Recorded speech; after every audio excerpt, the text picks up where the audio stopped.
आज अनशन का चौथा दिन है और उसमें पेंशन वेलफेयर एसोसिएशन जो हमारा ब्लॉक धर्मशाला है और साथ में हमारे रैत ब्लॉक से भी कुछ पेंशन जो है यहाँ पर शामिल हुए हैं। बड़ी दुर्भाग्य की बात है कि पेंशनर को, महिलाओं को, जितने भी यहाँ के सीनियर सिटीजन हैं, धर्मशाला के अदर एनजीओज हैं, उनको शामिल होना पड़ रहा है, क्योंकि केंद्रीय विश्वविद्यालय का मसला जो है पिछले 14 सालों से लटका हुआ है। आपको मैं बता दूं कि 2010 में केंद्र की सरकार ने केंद्रीय विश्वविद्यालय को बनाने के लिए, धर्मशाला में बनाने के लिए इसकी नोटिफिकेशन की और उसके बाद ये मैटर जो था वो लटका पड़ा। शाहपुर में 2010 से क्लासेस चली और उसके बाद 2017 में धर्मशाला में यहाँ क्लासेस चली, एडमिनिस्ट्रेटिव ब्लॉक बना और फिर मामला जो था वो जदरांगल में भूमि चयनित की गई। जदरांगल में जाकर के केंद्रीय विश्वविद्यालय के निर्माण के लिए सारी अनावृत्तियाँ जितनी भी हैं हिमाचल प्रदेश सरकार ने वो ख़त्म करके करा ली हैं, पूरी एक्सेप्टेंस ले ली है, कोई नो ऑब्जेक्शन ले लिए हैं, लैंड क्लियरेंस हो चुकी है।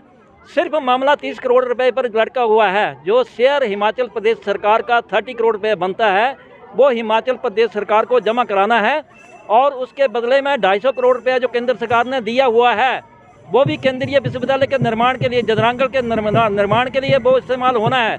लेकिन दुर्भाग्यवश बड़े खेद के साथ कहना पड़ रहा है कि हिमाचल प्रदेश सरकार जो है वो 30 करोड़ रुपया जो है वो उस भवन निर्माण के लिए जमा नहीं करवा ली है और ये एजिटेशन जो है डे बाई डे जो है वो बढ़ रहा है। मैं इतना कहूँगा कि ये ना समझे कि चौथा दिन है, ये आगे भी कई दिन चलेगा और उसके बाद रैली होल्ड की जाएंगी और ये चिंगारी जो हिमाचल प्रदेश में लगेगी उसको बजाने वाला कोई नहीं होगा। केंद्रीय विश्वविद्यालय बनेगा तो धर्मशाला में बनेगा, ठीक है। जो देरा में शिफ्टिंग हुई है वो हुई है, उसके लिए हम ऑब्जेक्शन नहीं करते हैं, वो that is the administrative matter of the government. लेकिन हम बोल रहे हैं कि 50% जो कैंपस है धर्मशाला में वो जदरांगल में बनना चाहिए, हर सूरत में बनना चाहिए। लेकिन अभी तो हमारा ये एक मैसेज आ रहा है, एक धरना जो है संकेतिक धरना है, इसके बाद जो आग लगेगी उसको बुझाने के लिए फिर हिमाचल प्रदेश सरकार को आगे आने पड़ेगा। हम नहीं चाहते कि वो इतना एजिटेशन जो है बढ़ जाए। हम माननीय मुख्यमंत्री हिमाचल प्रदेश माननीय सुखविंदर सिंह सुक्खू से रिक्वेस्ट करते हैं कि सोचें, गंभीरता से सोचें। ये धर्मशाला का मामला है, सरकारें कांगड़ा से बनती हैं और कांगड़ा से गिराई जाती हैं। ऐसा ना हो कि हिमाचल प्रदेश की सरकार को गिराने के लिए यहाँ से हमें आवाज़ उठानी पड़ेगी।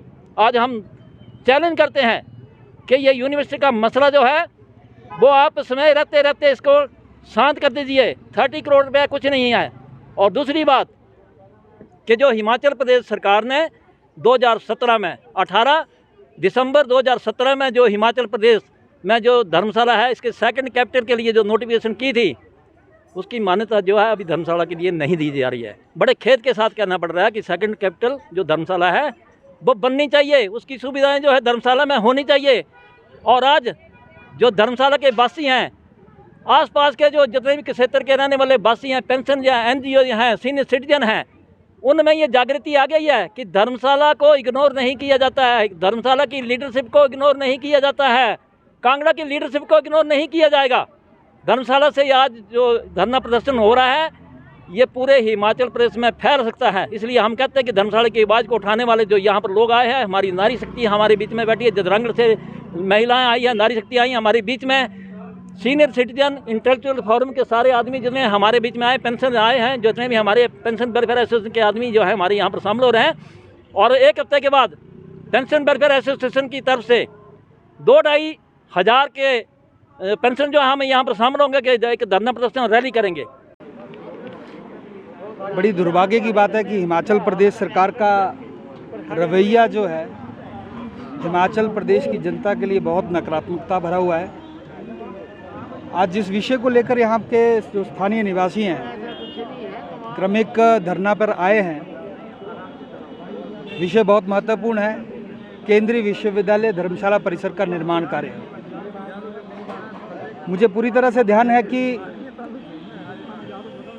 पिछले 1 वर्ष से हिमाचल प्रदेश में जब से कांग्रेस की सरकार है तब से इस केंद्रीय विश्वविद्यालय के निर्माण के लिए कोई रुचि प्रदेश की कांग्रेस सरकार ने नहीं दिखाई है। ये बहुत दुर्भाग्यपूर्ण बात है, जिसके चलते स्थानीय निवासियों को क्रमिक धरना का रास्ता जो वो अपनाना पड़ गया है। मैं आज यहाँ पर आया हूँ इस धरने का भी समर्थन है। इस धरने का स्थानीय लोगों का मैं हिस्सा हूं और केंद्रीय विश्वविद्यालय की लड़ाई किसी भी स्तर पर हम लोगों को लड़ने पड़ेगी, उसके लिए हम लोग बिल्कुल पूरी तरह से तैयार हैं।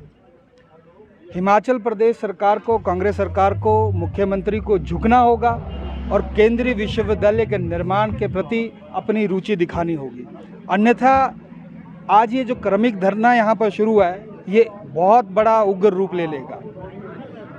आखिर कांगड़ा और निचले क्षेत्र के साथ इतना भेदभाव क्यों कर रही है सरकार? और हम किस चीज़ की मांग कर रहे हैं? शिक्षा का एक मंदिर बनाया जाए ताकि जो आने वाला हमारा भविष्य है उसका भविष्य उज्जवल हो सके, उसे उच्च शिक्षण संस्थान मिल सके, उच्च अच्छी व्यवस्थित शिक्षा यहाँ पर मिल सके, और साथ ही साथ जो हमारे स्थानीय लोग हैं उन लोगों की उम्मीदें बहुत सारी उनकी आकांक्षाएं जो हैं उस विश्वविद्यालय के निर्माण के साथ बहुत सारी जुड़ी हुई हैं। आज मैं आपके साथ एक बात और साझा करना चाहूँगा।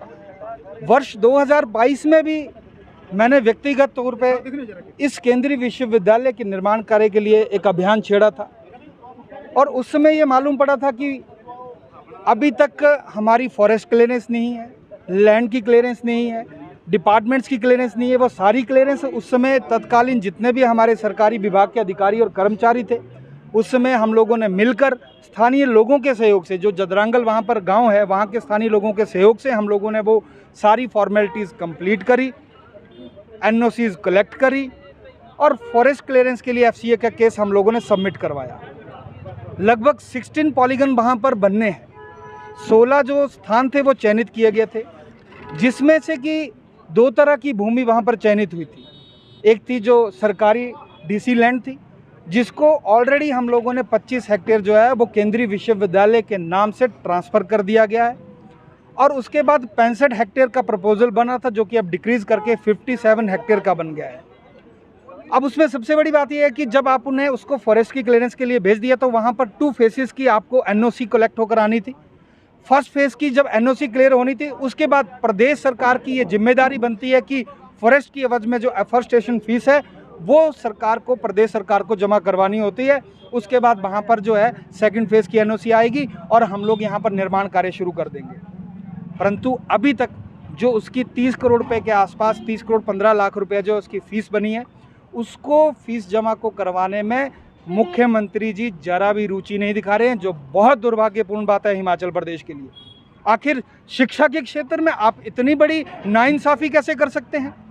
आप किस तरह का एक राजनीतिक रवैया जो है, एक दृष्टिकोण जो है हमारे कांगड़ा जिला के और धर्मशाला के लोगों के ऊपर रख रहे हैं? और आज क्यों ना ये क्रमिक हड़ताल हो और क्यों ना इस क्रमिक हड़ताल को हम लोग आगे लेकर जाएं। आज मैं ही नहीं, मैं ये कहता हूं, धर्मशाला के साथ साथ जिला कांगड़ा का प्रत्येक नागरिक जो है इस शिक्षा के मंदिर, इस सेंट्रल यूनिवर्सिटी के साथ जुड़ा है। पूरा जिला कांगड़ा जो है वो एक साथ यहाँ पर इकट्ठा हो जाएगा। मुख्यमंत्री जी को मैं इस मंच के साथ जो है चेतावनी देना चाहता हूँ कि आप जल्द से जल्द इस पैसा को जमा करवाएं, अन्यथा आपको इसके खामियाजे जो वो भुगतने पड़ेंगे। सिटी चैनल के लिए धर्मशाला से नृपजीत निपी की रिपोर्ट।